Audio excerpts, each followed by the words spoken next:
Salute squatters. Welcome back.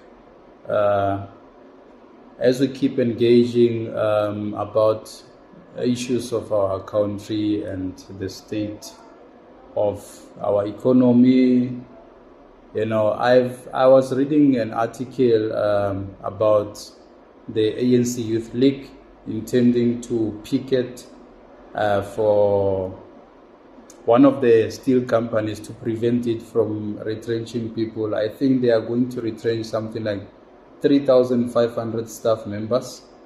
It's a steel company because of maybe financial issues or economic issues. Maybe the company is going through some financial difficulties and all of that, which is quite understandable, by the way, because I've come to realize recently the government is no longer helping these companies, to actually sustain themselves. We all know in the business sector, not everything will be a smooth ride.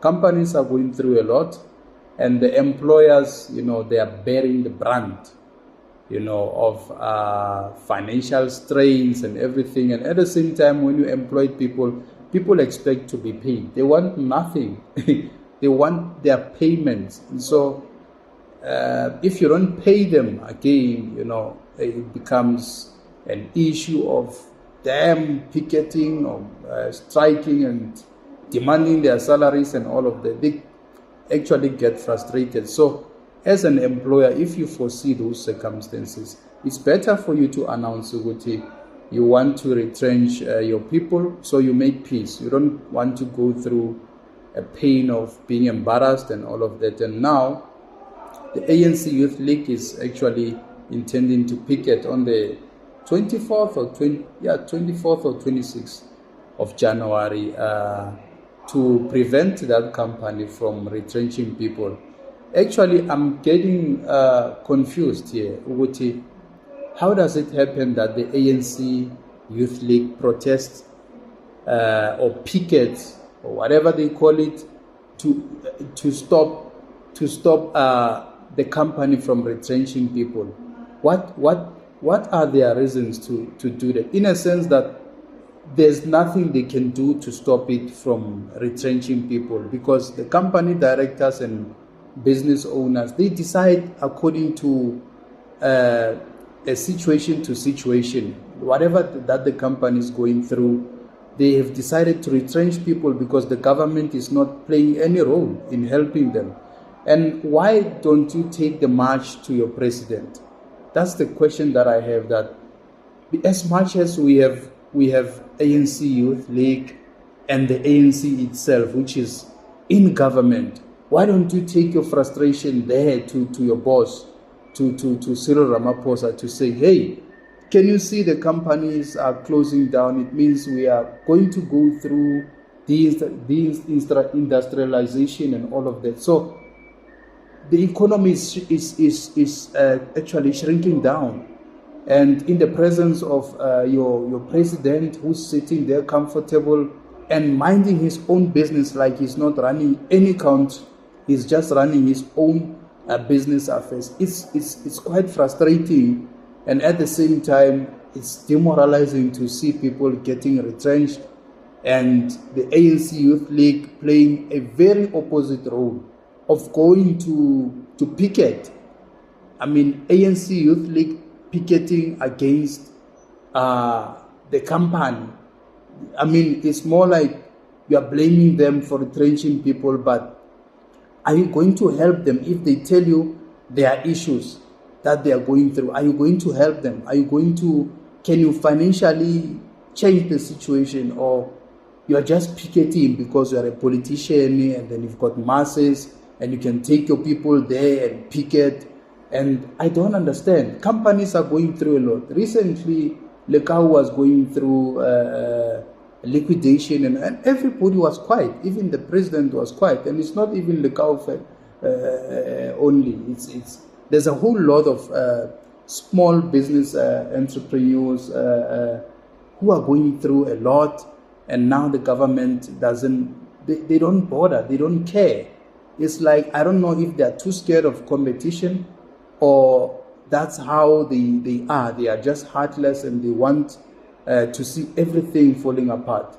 I mean, why would we have our African brothers going through this, our African sisters going through this, and even the big companies, by the way, for those companies to retrench people, it's a sad thing, it's a setback for us. And if we don't challenge it, it's like we are literally approving that must just carry on. And why must people protect the employees at the expense of them losing more, instead of just retrenching them? You let them go because you're going through a lot and you can't take it anymore. Running a company or a business where you have to carry employees, if you employed people, you are carrying employees on your shoulder. Those people depend on you. Those people are looking up on you.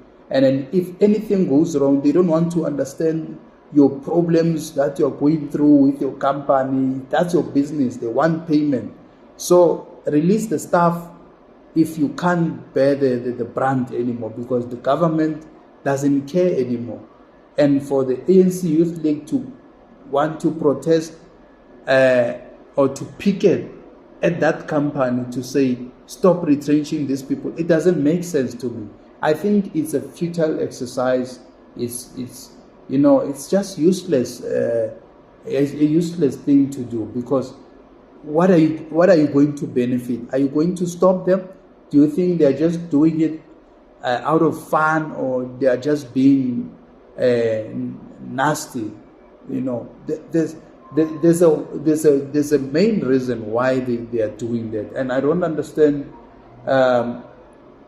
for the government to fold its arms on that. Why don't we have that government that really intervenes, really go there and say, what is the problem here? No, we're going through a liquidation because of 1, 2, 3, then help those people to recover, help those business, because those are thriving business which has employed a lot of people. I mean, someone who's fighting unemployment is one of the most important people, because if that person loses that, they are going to close the shops, they are going to close the factories, and now we are going to have more people who are unemployed.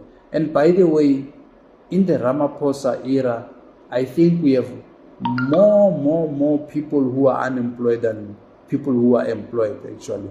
And I was just checking the statistics recently. We've got more people who are depending on the social grant, especially this 351.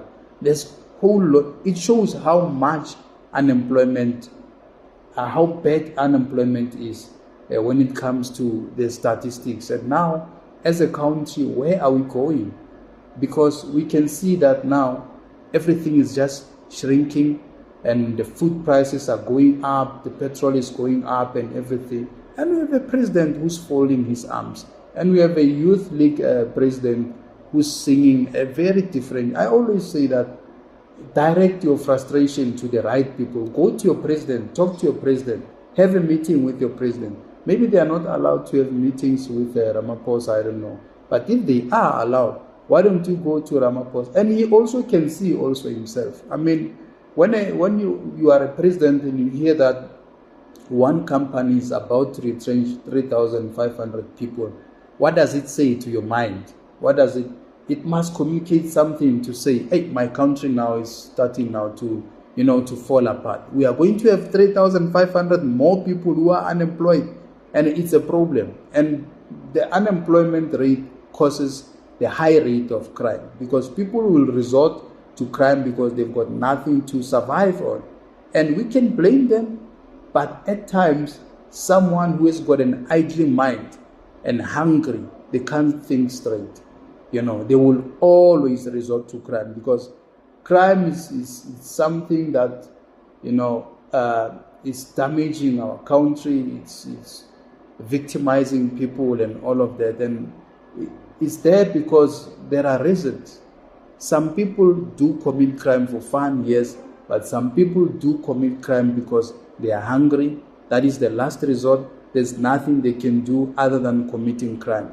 If we keep people unemployed, we are actually perpetuating or promoting crime for crime to happen. So I don't understand the part of the ANC Youth League wanting to protest or to picket at the company's offices, more like it's their fault for them to retrench people. There's always a reason for that. Direct your frustrations to your president. Go to your president, have a meeting with him, sit down. By the way, I know Ramaphosa doesn't listen to people. He has got other bosses that he listens to. He won't listen to him, by the way. He's very stubborn, that man. He doesn't really care. He doesn't bother. I don't know. But maybe someone might have a different view about this issue, but I don't understand. What should the company do if they are facing difficult financial situations? What should they do? Should they carry on having employees working and not pay them again? As far as I'll hear from you, sure.